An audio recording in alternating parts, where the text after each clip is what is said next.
นะโมตัสสะภะคะวะโตอะระหะโตสัมมาสัมพุทธัสสะนะโมตัสสะภะคะวะโตอะระหะโตสัมมาสัมพุทธัสสะนะโมตัสสะภะคะวะโตอะระหะโตสัมมาสัมพุทธัสสะพุทธังธัมมังสังฆังนะมัสสามิ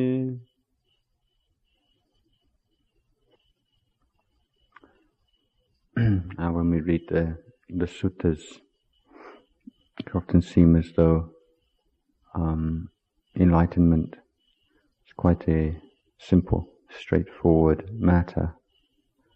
There are, for instance, cases of small novices realizing enlightenment, in fact,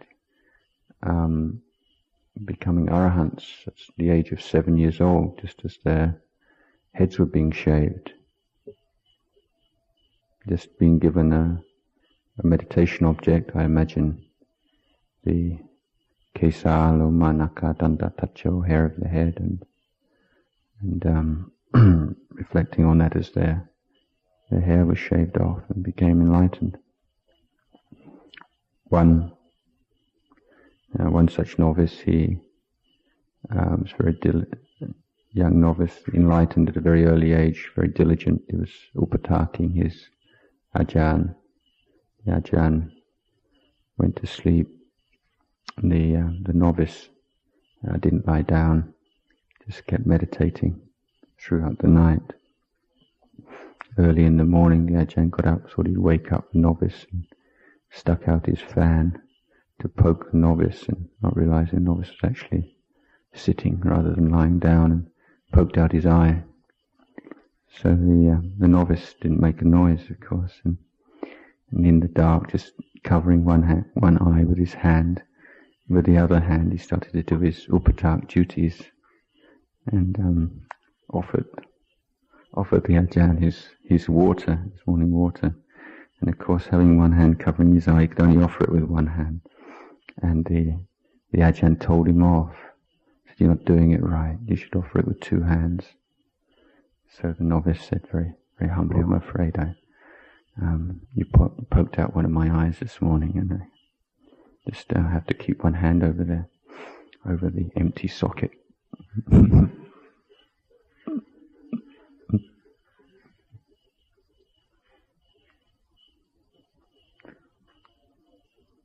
So the monk felt some remorse at this point, and apologized to the enlightened novice.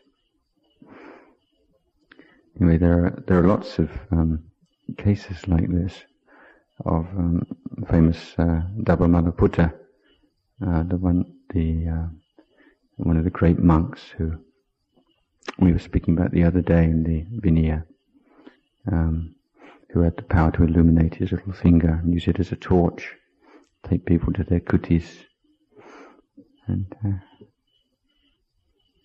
and he, when he entered Parinibbana, was before actually while the Buddha was still alive, and he just came and grabbed, paid his respects to the Buddha, and said, "I'd like to enter Parinibbana if I may." I would say, "Go ahead." So he crossed his legs, just floated up into the air, and just entered the fire element, and just completely cremated himself in midair. So there wasn't any need to bother people about a funeral. There wasn't even any ash left over. So when you read things like this, sometimes you can be a little bit discouraged. It seems so much more difficult these days. But reading the Vinaya texts, of course, then you do get a different perspective on things with the exploits of Venerable Udayin and the group of 6 monks. It's like a completely different universe, the universe of the Vinaya texts, the universe of the Sutta texts. You've got in the universe of the suttas, Then you've got people listening to discourses and becoming enlightened in the course of listening to discourses, or getting a short discourse and going away, ardent, resolute, and so on, within no short time or no long time, becoming enlightened. Then in the Vinaya you've got the group of 6 monks tickling a monk to death, and all sorts of naughty tricks. And you've got the monks at Kitagiri who are getting the nautch girls, the dancing girls, and putting down their sangatis, and they say, "Here, gals, dance here."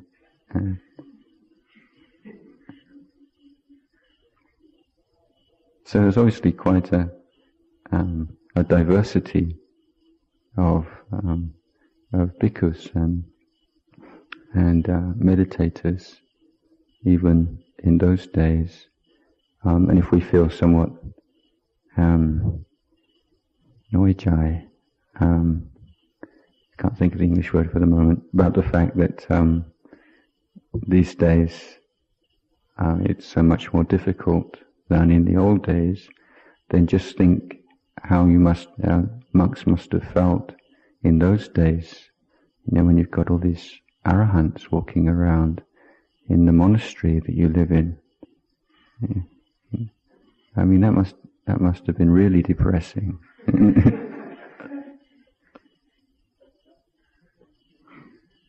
For those with ayoniso manasikara. The wiser ones would, of course, be developing mudita. But one famous saying of a monk of a later generation is that all comparisons are odious, and certainly we can make a lot of unnecessary suffering for ourselves through unskillful comparisons.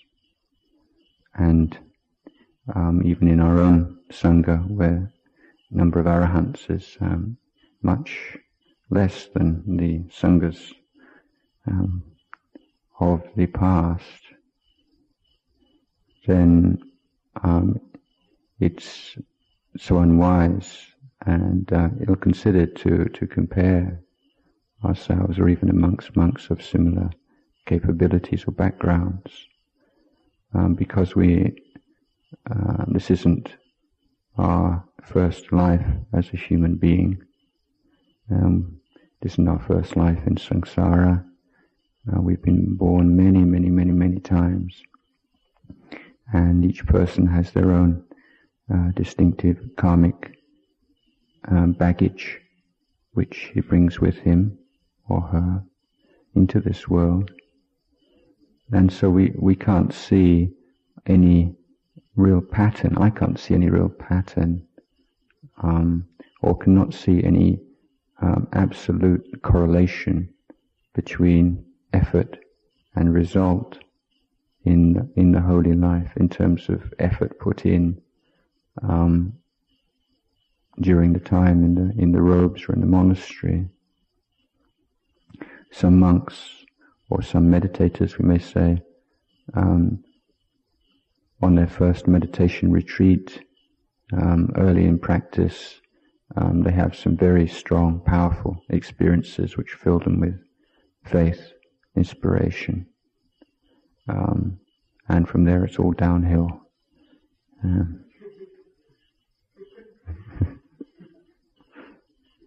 We could spend years sort of, these sad cases. Oh, that first year, that first meditation retreat, and people who, friends have heard this about 100 times already.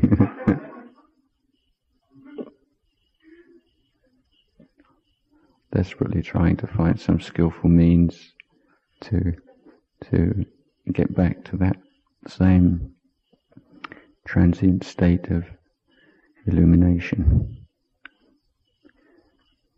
Others can start off in a very humble and way with a lot of difficulties, but through a very steady, almost plodding kind of effort, can gradually establish the base for samadhi and panya. And I think the majority of people these days are in that category, in that it's not a quick practice and quick, easy practice, slow and difficult. But there isn't a kind of time limit to judge it against. And when we say it's slow, what do we mean by that?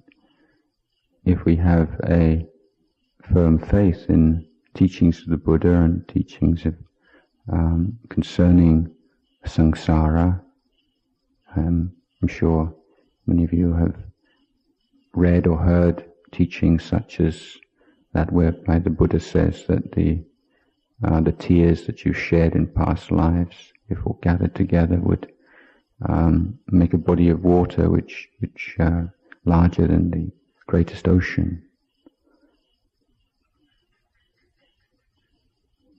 So the fact that the point at which a being in the samsaric realm should discover the Buddha's teachings and apply himself or herself to them with whatever results is already a momentous occasion.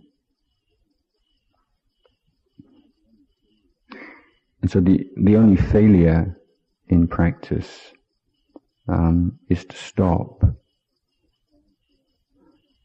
Because as long as you're practicing and you're wearing away at the defilements, there's always the hope and there's always the prospect. In fact, there's always the inevitability of progress, because the law of karma states very clearly that good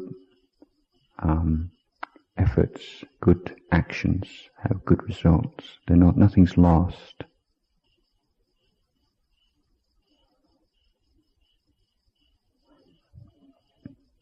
And the simile which I give very often, forgive me if you've heard this before, is digging the tunnel through the mountain.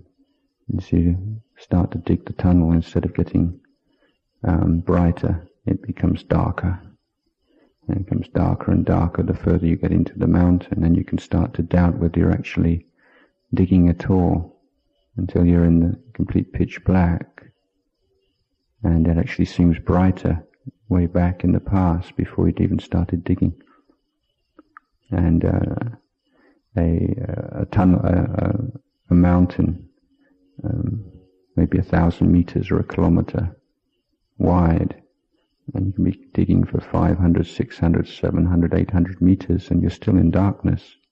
Unless you have the faith in what you're doing, you may well stop. But if you keep going, even after 999 meters and 90 centimeters, it's still dark. But don't worry, because one more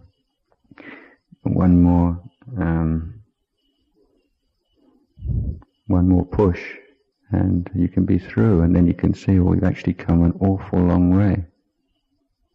And the changes in you are not something that you'll notice yourself very, very easily. Others notice them, particularly people who haven't seen you for a few months or for a year or two. They notice startling differences, and in fact you may feel that nothing much is going on.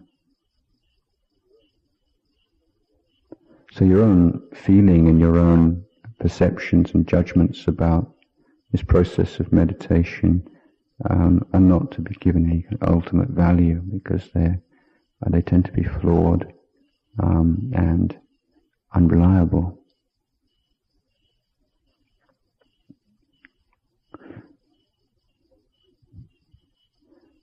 One of the qualities of a bhikkhu of the noble lineage, the Arya Vamsa, is that he finds joy in the abandonment of unwholesome qualities and the development of wholesome qualities.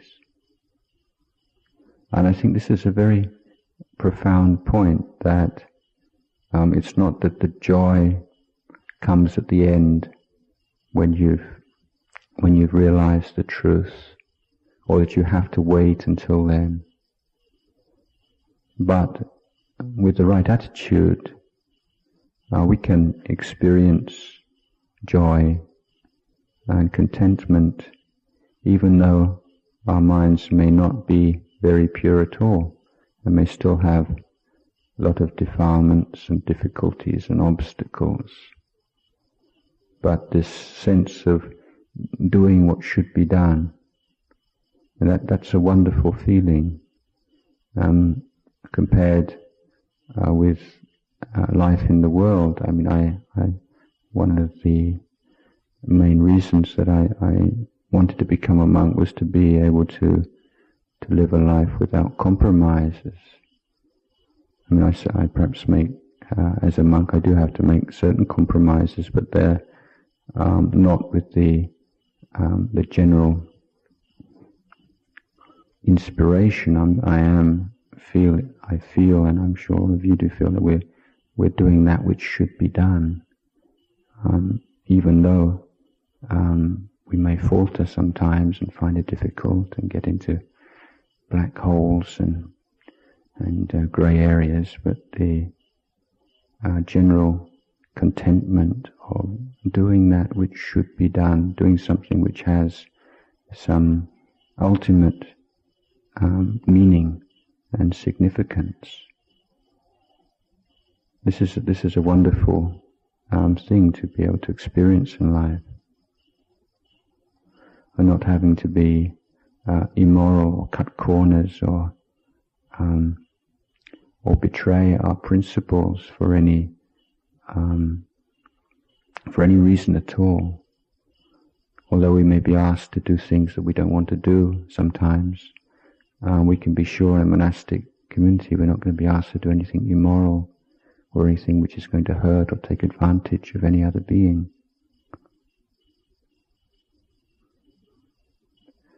So, always to remind ourselves that the meditation practice is the heart of the spiritual culture, if you like, of our practice.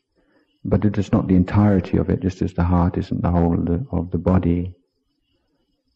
And to see the big picture of this gradual wearing away and abandonment of unwholesome qualities and the development of wholesome qualities is gradual purification, and to notice in daily life to what extent there is this carryover from meditation practice. We should be able to be noticing this in particularly in the sense of self-consciousness, the sense of self. If we are practicing in the correct way, there should start to be little gaps and inconsistencies and a general weakening of this power of me and mine. And this is one way of judging if your meditation is on the correct path, not necessarily taking the standard of jhana or high states of absorption, but how is your general sense of self, who you are, being affected by your life in the monastery? It should be bringing into question all assumptions that you make about yourself. It should be weakening the moment-by-moment process by which you create this sense of self, that is to say, attachment to thoughts, ideas, feelings, moods, emotions, views, theories, so on. Because this is how self is made moment by moment, by one attachment after another, by one form of craving after another. So if somebody says something that we find insulting, what's the reaction there? What happens when we're falsely accused of something?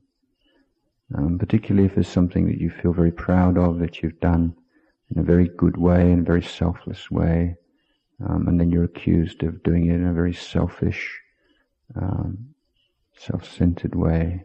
How does that feel? How does it feel when people misunderstand you?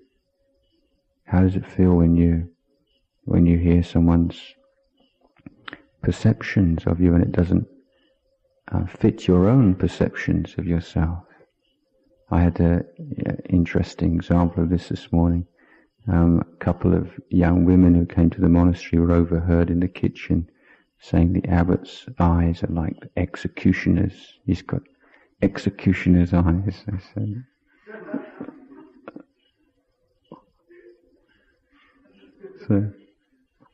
So they probably won't come back anyway.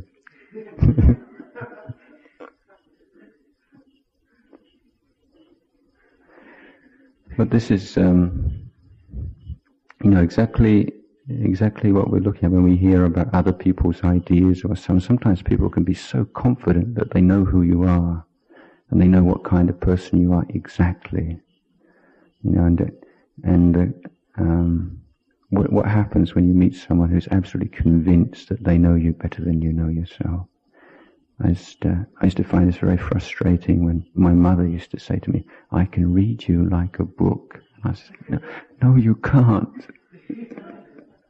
It's just insisting to, you don't know me at all."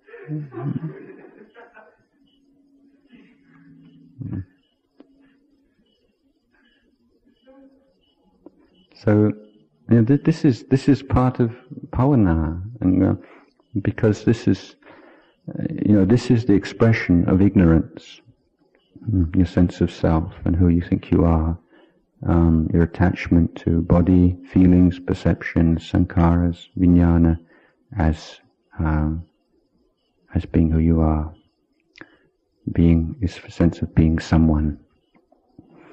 And the moment you have a sense of being someone, that's like you've sent up an Aunt Sally to have someone throw a coconut at. You're ready to suffer immediately. And again, I was reminded of the layman who asked Ajahn Chah in England, a bit confused, reading a lot of books, a bit of Tibetan Buddhism and Zen Buddhism and Taoism and Don Juan and Theravada and Taoist massage and tantric exercises and so on, and confused, and particularly about the goal of practice. I said, should we practice in order to be a Bodhisattva or to be an Arahant? And Ajahn Chah says, don't be anything at all. Don't be an Arahant and don't be a Bodhisattva. Because the moment you become something, then you're suffering. So the practice is to be undermining this attachment to self, and meditation practice is the most efficient tool to do that. And there has to be this balance between the concentration, the stabilization of the mind, of samatha, and the looking, penetrating of vipassana. So they say that if you just have samatha and no vipassana, it's like having a big healthy body but no eyes. can't see where you're going.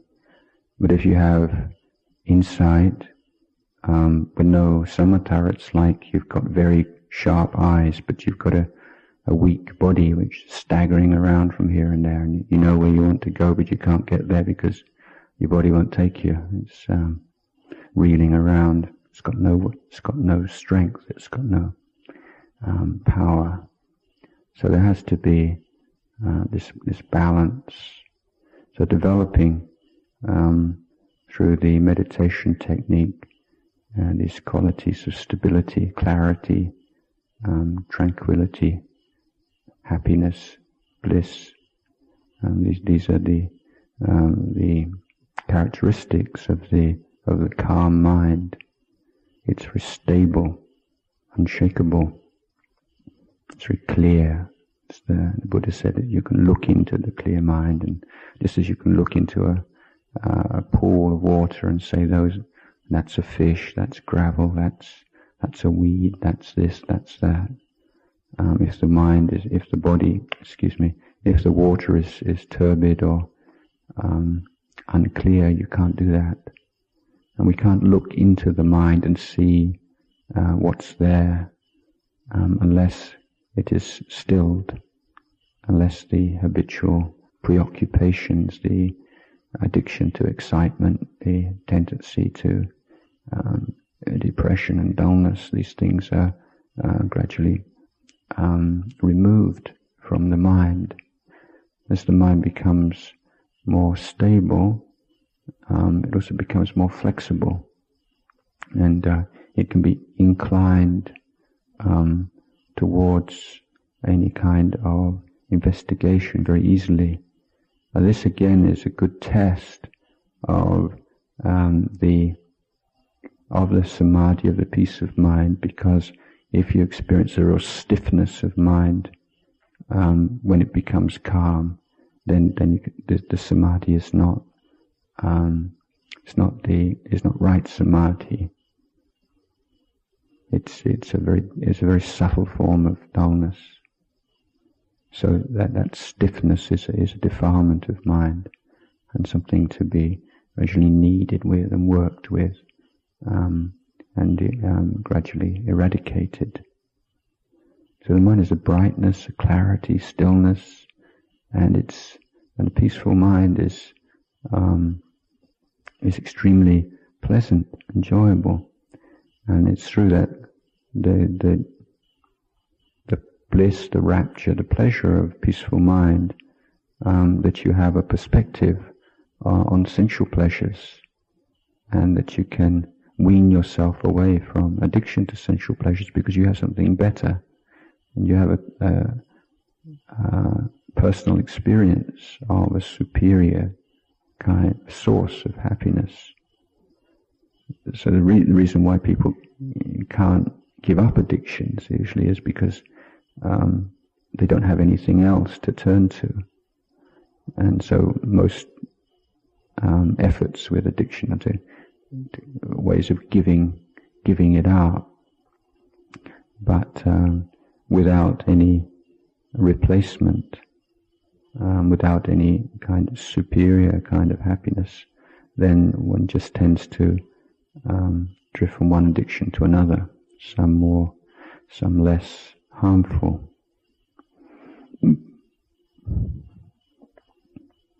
One of the things you can do when your mind becomes still, peaceful, is to actually bring up sometimes something that you're having a particular problem with.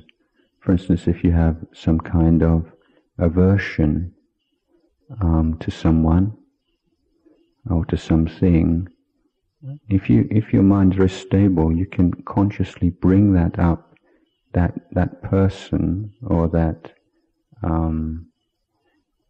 particular thing into mind, and if the mind is stable enough, it experiences that without the emotional tone, the aversion, and so you have an actual personal experience of your perception of that person or that thing, without the aversion or the anger.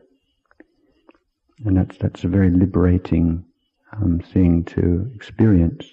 Similarly, if you're experiencing a lot of lust, it might be a generalized kind of lust or a lust for a particular person, to bring up an image or perhaps of that person in a very stable mind and experience it without any kind of lustful tone. You can work at or transform some habitual ways of looking at others or looking at aspects of your life. And this is a chance to develop understanding of the three characteristics of impermanence, dukkha, anatta, by consciously bringing something from an image, a sanya, into your mind. But the important principle with any kind of creative practice, mental additions arise, then to stop. Don't persevere with it. Go back to the samatha object. So if we are developing the samatha practice, if the mind wanders off or another thought, emotion worms its way into your mind, then the practice is to let it go and carry on without getting irritated or upset. Be very patient. So it's to persevere. Whereas with an insight practice, perhaps we're looking at the physical body, we're looking at sensation, we're looking at thought in terms of the tilakkhana, in terms of the three characteristics. If the mind starts to proliferate around it, it's not able to do that in a clear, ungrasping way, then it means the mind doesn't have the strength and the integrity to perform that kind of delicate work. And you have to go back to the samatha, because samatha practice, which gives the mind the power and the integrity. So these two qualities, these two aspects of practice to complement each other. When you sit down to meditate, then first of all, just take stock physically, take stock of your mind, because if your mind's very agitated and is preoccupied with something, then don't just kind of ignore that and just say, right, now I'm gonna do my practice. Don't want to think about that, because it's a kind of ineffectual pushing away, and that thing can just come back and be a hindrance in your mind. And you can't just kind of ignore it, or perhaps in some cases you may do, but mostly it's good to apply an antidote to that particular preoccupation or imbalance before turning to the samatha object.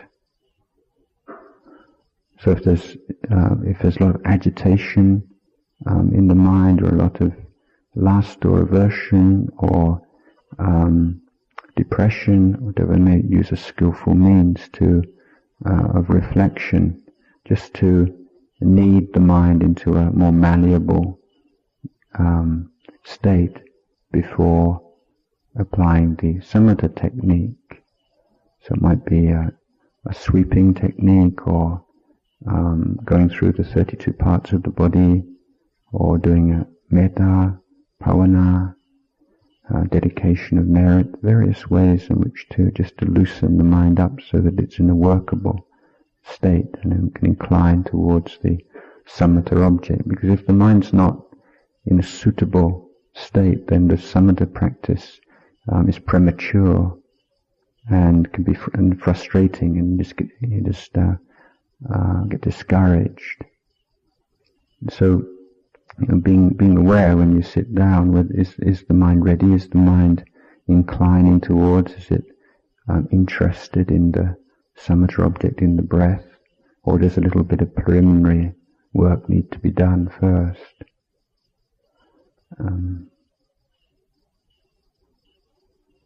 The beginning of the meditation, setting the mind up well, correctly, with right view, it's very important.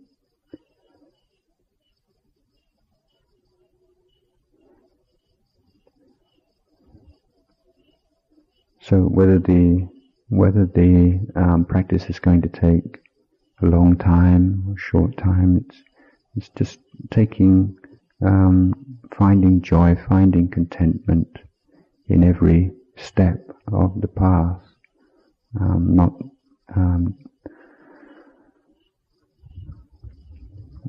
not finding yourself discontented and, like the child in the car when, Mommy, when are we going to get there? When are we going to get there? How much further is it? How much further is it?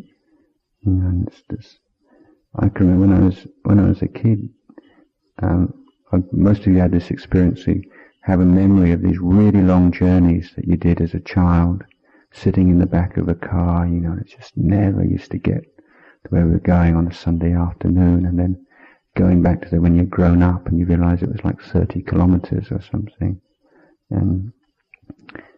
And so amongst this is in the same way, although it seems a long way, maybe once you've got there you realise not very far at all.